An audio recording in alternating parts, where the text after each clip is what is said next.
small towns to big cities and everywhere in between. We're covering the great things that are happening right now in the USA. This is Positively America with Ernie Anastas. And hi again, everyone. I'm Ernie Anastas. Thank you so much for checking out Positively America. You know, this is the show that keeps you informed and inspired to enjoy life and appreciate good things that are happening. And I really hope that you're enjoying it. All right, let's try this out right now. What do you do to relax, calm down, feel comfortable with yourself? Well, there are so many different and personal choices to do that, and I hope that it works for you. There's an exciting new book out now that has a lot to offer when it really comes down to feeling more calm and confident. It's written by someone who has professional experience, a lot of it, advising top executives, media personalities, and people who just want to enjoy everyday living. The book is called Calmfidence, and the author is my first guest. She's also a TV host, runs her own communications company. How nice to welcome Patricia Stark to the program. Hello, Smiley. How are you? Oh, hi, Ernie. It's wonderful to be here with you today. Oh, it's terrific. And you know what? You do so many great things that I want everybody to know about. But this book, what an interesting combination. Calmfidence. How'd you come up with that? Well, so many of my clients want to be confident in whatever they're doing, whether they're in the spotlight, communicating, having a difficult conversation, but they also want to be calm simultaneously. And those were the two things. That was the magic combination that kept coming up that everyone was searching for. Very nice. And you've come up with a real great formula here. Let's talk about the boosters, because I've been hearing about boosters. Explain that to us. Yeah, I really wanted this to be a blueprint that anyone reading could refer to in different ways throughout different chapters. And some of the boosters, the things that actually boost our calm and confidence. There's many, many in the book. The three that I'll talk about today are your focus, being in the moment, and having a growth mindset, being an optimist. And the first one is focus. And the reason that is first is because what we focus on is what expands. So we really want to concentrate on what are we giving our precious attention to? Are we focusing on what's going wrong, or are we focusing on being solution-oriented, being an optimist, and trying to look at what's going right? Very good. Staying focused. Okay, that's a key. Give me another one. Focus. I like that. Yeah, absolutely. Being in the moment. How often are we worrying about what happened yesterday, shoulda, woulda, coulda, or worrying about what's about to happen tomorrow? And that is just too much for anyone to bear. Trying to just be fully present, just right in the moment that's at hand, can relieve a lot of stress, a lot of anxiety. Just deal with what's on your plate in front of you and be in the moment and have gratitude in the moment. Good. I like that. You have a lot of boosters in the book. You also have some things that you call killers, things that, you know, you really have to be concerned about and watch out for. What are they? There are a lot of things that really kill our calm and confidence. And one of the top has got to be compare and despair. When we're focusing on other people, I mean, this is really where social media and other things come into play. When we're really not staying in our lane, focusing on growing and cultivating our own garden and really, you know, what's important to us. And don't let those distractions of comparing and despairing to what's going on in other people's lives, you know, get in your way. In general, how do we handle stress and anxiety? I mean, that's a big question. In school, for kids, for people at work, how do you deal with it? Yeah, it really is. And I speak at a lot of schools and to a lot of young people. And I think it comes down to two things. Okay. What are we saying to ourselves? How are we explaining a situation to ourselves? Are we explaining it in a positive light or in a negative light? And then what are we visualizing? So we're really good at thinking about what can go wrong, visualizing really all the bad stuff. So those are the two things we really want to protect. What are we saying to ourselves and what are we visualizing? And try to do it in as positive light as possible. Okay, in your book, you also talk about something else, which may sound unrelated if someone hears it, but you're talking about food that helps us build our confidence. Share that. Yeah. There are many things that we take into our bodies every day or don't that can actually bring us more calm and confidence. Believe it or not, celery is an ancient tool that's been used many, many years. It helps with that anxiety. It can even settles a nervous stomach. It gives you hydration, which if you're dehydrated can really affect your stress levels. Another one that I love is dark cherries. Dark cherries contain melatonin. What does melatonin do? It helps us calm. It helps us sleep. And they're so portable. You can put them in a smoothie. You can get dried cherries. And then another favorite is something called ashwagandha. It's in the tomato family. And it is something that you can put into smoothies. You can have supplements. You can even have tea. Right. And this causes a lot of calm confidence to happen when you ingest ashwagandha. I love that. And I'm sure that you practice all of these things we talked about today, the food and all the principles that you discussed. This is great. Congratulations on Calmfidence, a terrific book. Patricia Stark, you're a great guest. Love having you on the show. And I wish you a lot of luck. Keep us up to date on what's going on. People want to hear all of this information. That's what we're all about. Thank you so much, Patricia. Absolutely. Bye. Thank you, Ernie. Okay. Bye. When we come right back, you're going to meet a legendary man who ran for president, created one of the largest media empires in the country. I think you'll enjoy it when you hear more on Positively America in a minute.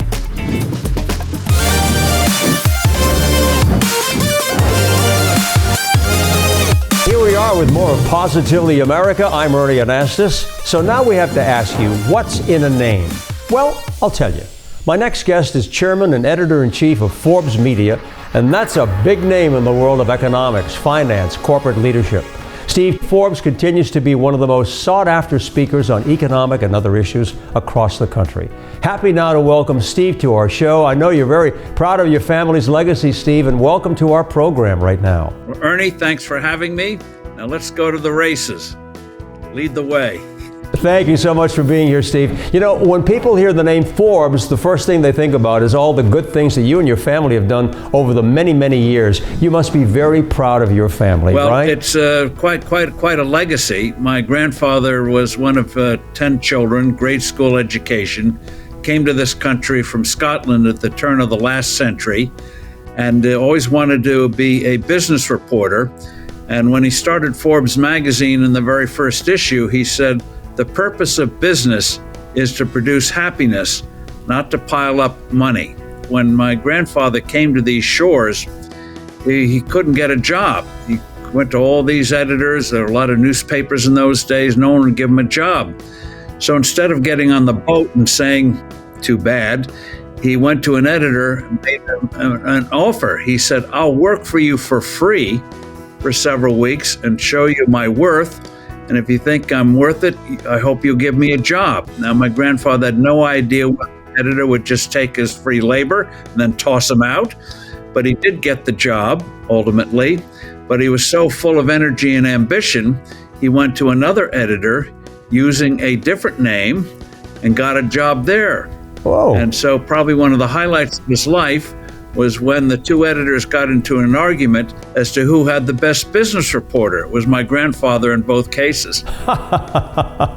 What a great story, but you've carried that legacy forward with your foundation, Hope, Growth, and Opportunity. So what do you think is the most important thing about giving back? Well, it gets to the essence of the U.S. and free markets, free people. And that is when you do something, it should be good for both.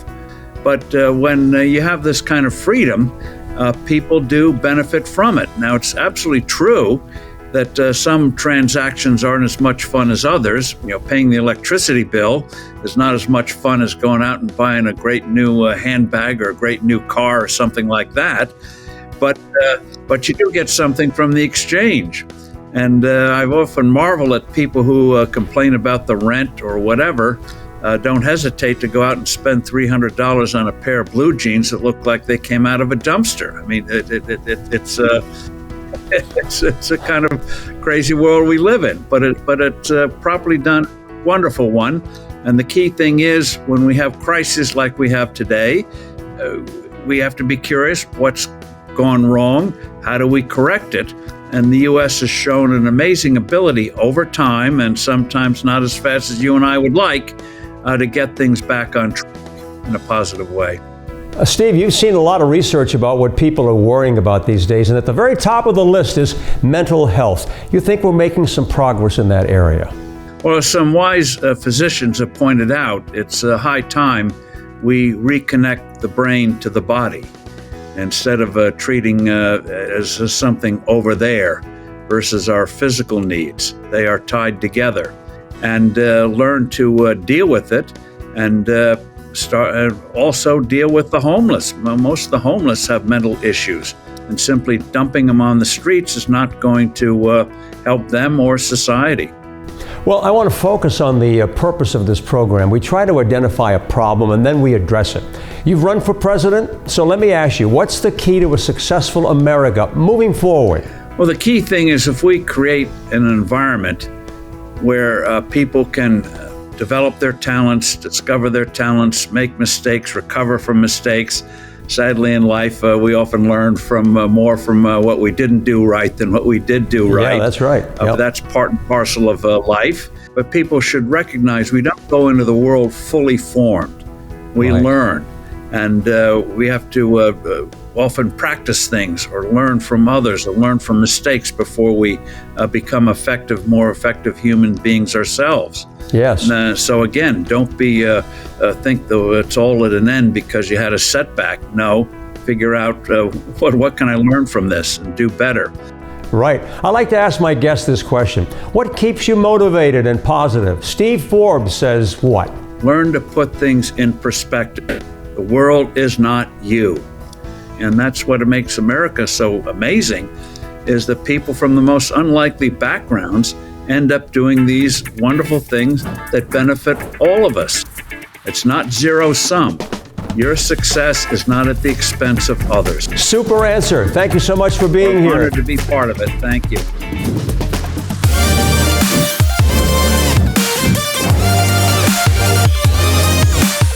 Hi there, I'm Ernie Anastas. Welcome back to Positively America. We certainly hope you're enjoying the show. Right now, I want to introduce you to someone that you should know. She and her foundation are doing so much to help our kids in a very unique way. It's a nonprofit called Applaud Our Kids. It gives children the opportunity to find their own voice, to increase self-esteem and positive thoughts, and reinforcing them in performing arts and more. My guest is very passionate about her work as this amazing organization continues to grow. Let's bring in Jodi Hope Grinwald. Jodi, so nice to have you here. What a powerful story you have. I love it. Thanks, Ernie. I'm so happy to be here. Yeah, you started this about 5 years ago, and you've got a lot of success stories out there. Let everybody know how this works. Applaud Our Kids. Absolutely. We did start 5 years ago, and the children that we fund have to meet the financial needs requirements. We fund them to take ongoing lessons, and I want to say this, for up to 15 years in the dance, acting, instrumental music, and vocal instruction, and then we place them in a performing arts studio close to their home, providing them with all the dance wear they need, dance shoes, instruments, whatever they need to be successful in their lessons. You're really having an impact everywhere you go, and I know that you're partnering in different communities. Explain to everybody watching how that works. Absolutely. So a lot of organizations like Big Brothers Big Sisters, Boys and Girls Clubs, they will send us children from their organizations. They let the children know that we're there to support them with these lessons. So they help to be a guide to send them our way. Also DCPMP, as well as, because we're in New Jersey, Ocean Partnership for Children, Monmouth Cares. These are organizations that are working with this demographic, and they help to send children to us that need our services. This is great. Jodi, I know that you have a lot of success stories, and people want to hear at least a couple of them. So share with us, tell us some of the good things that have been going on with some of these young kids. Absolutely. So we fund children on the spectrum as well, and we find them teachers that will help them to really grow. And so we had a child who was nonverbal, who took the stage after a year of lessons, played a solo drum number, and his parents swore he would never be in our finale.